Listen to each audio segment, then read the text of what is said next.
مزجت دمعا جرى من مقلة بدمي.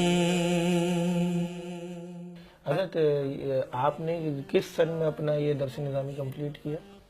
درس نظامی 1997 میں مکمل کیا تھا.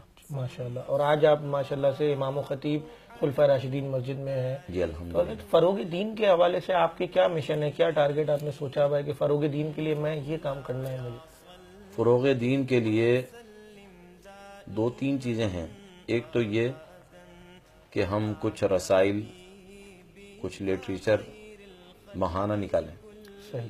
دوسری یہ کہ دروس قرآن مجید فرقان حمید کی محافل منعقد کریں، وہ مساجد میں بھی ہوں، گھروں پر بھی ہوں، اور دیگر ایسے مقامات جہاں پر لوگ آرام سے پہنچ سکیں، زیادہ سے زیادہ لوگ قرآن مجید فرقان حمید سمجھ سکیں.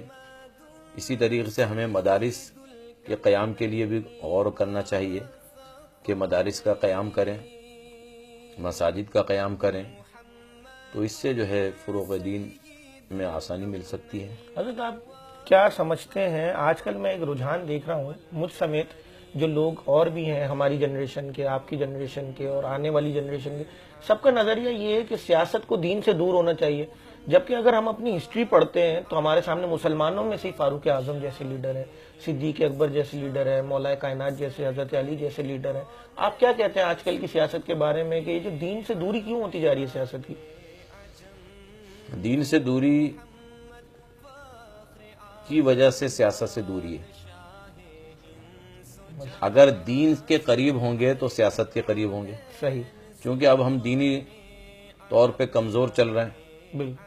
ہمارے جو معاملات ہیں وہ اس قدر کمزور ہیں، مساجدیں ہماری نمازیوں سے خالی ہیں. لہذا ہونا تو یہ چاہیے کہ مساجد نمازیوں سے بھر جائیں، بالکل. وہیں سے ہم پیغام اور میسج کنوے کر سکتے ہیں. صحیح. تو اب جب لوگوں کو حال دیکھتے ہیں تو وہ یہی حال دیکھتے ہیں کہ مساجد میں لوگ نہیں ہیں، تو اسی لیے کوئی کام کرنے کے لیے بھی تیار نہیں ہوتے. البتہ ایسا نہیں ہے کہ ہمارے علماء نے سیاسی میدان کو خالی چھوڑ دیا. جی. قبلہ شاہ تراب الحق قادری صاحب، حاجی حنیف طیب صاحب اور دیگر ایسی شخصیات ہیں جنہوں نے بہت سیاسی میدان میں کام کیا. بالکل.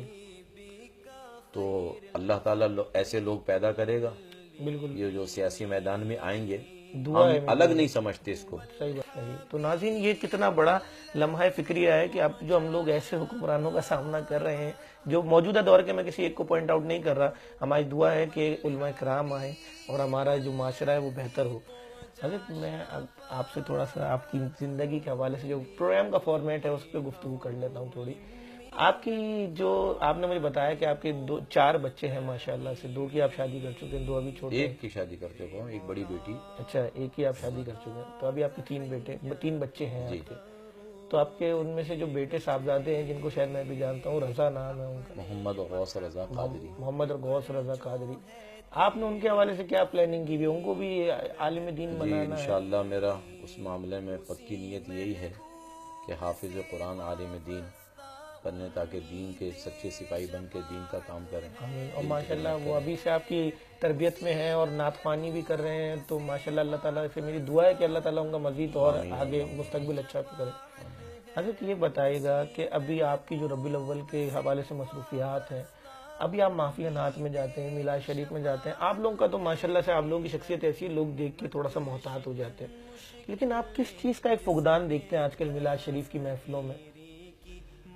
میلاد شریف کی محافلوں میں فقدان یہ دیکھتے ہیں کہ لوگوں کا رجحان جو ہے وہ شور شرابے والی جو کلام پڑھ رہے ہیں، اور ذکر کے ساتھ بھی بعض لوگ پڑھتے ہیں. اب تو خیر کافی اس پر لوگوں نے کنٹرول کیا ہے. بالکل.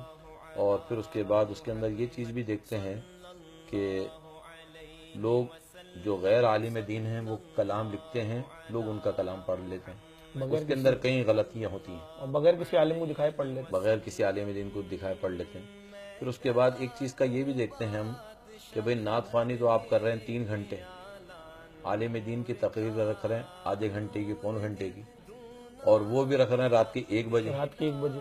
جب عوام تو تک ہونا یہ چاہیے کہ عالم دین کی تقریر ایسے ٹائم میں ہو کہ عوام بالکل بیدار ہو کر پوری تقریر سن رہی ہو، بالکل اور عالم دین سے یہ بھی گزارش کی جائے کہ بھائی آپ اپنی تقریر میں فضائل سید المرسلین جہاں بیان کر رہے ہیں تو ساتھ میں حضور علیہ السلام کی سنتیں، مسائل دین، حلال و حرام کی تمیز، بالکل اس چیز پر بھی خصوصی توجہ دیں بالکل تاکہ ہماری عوام کو یہ معلوم ہو کیا حلال ہے کیا حرام ہے، ہمیں کیا کرنا ہے کیا نہیں کرنا ہے۔ تو حضرت حضور کے فضائل بتانے کے علاوہ فلاں کافر ہے، فلاں گستاخ رسول ہے، آپ کا عقیدہ آپ کے ساتھ، لیکن آپ ایٹ لیسٹ حضور کے فضائل بتائیں میلاد شریف کی محفل میں، آپ کا کیا کہنا ہے اس پہ؟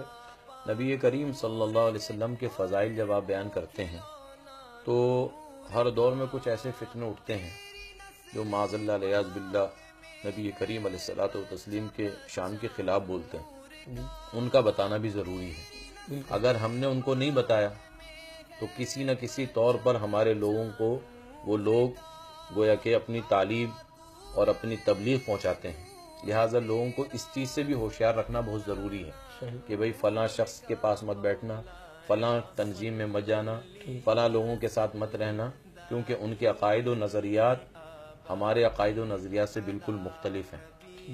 حضرت کل کی عطا گہرائیوں سے آپ کا ممنون و مشکور ہوں بہت بہت کہ مجھ ناچیز کو آپ نے اپنے انتہائی قیمتی وقت میں سے اتنے اچھے لمحات جو کہ آپ سے بہت کچھ سیکھنے کو بھی ملا۔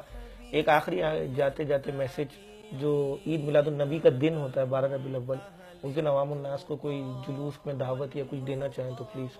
عید میلاد النبی صلی اللہ تعالی علیہ وسلم کا مرکزی جلوس بولٹن مارکیٹ سے برآمد ہوتا ہے۔ قبلہ شاہ تراب الحق قادری صاحب، علماء اہل سنت اور قائدین جماعت اہل سنت کی قیادت میں، تو میں تمام اہل سنت و جماعت کے احباب سے گزارش کروں گا کہ 12 ربیع الاول کو عید میلاد النبی صلی اللہ علیہ وسلم کے اس جلوس میں شرکت فرمائیں، اور مرکزی جلسہ نشتر پارک میں منعقد ہوتا ہے، جس سے انشاءاللہ خصوصی خطاب قبلہ شاہ تراب الحق قادری صاحب فرمائیں گے۔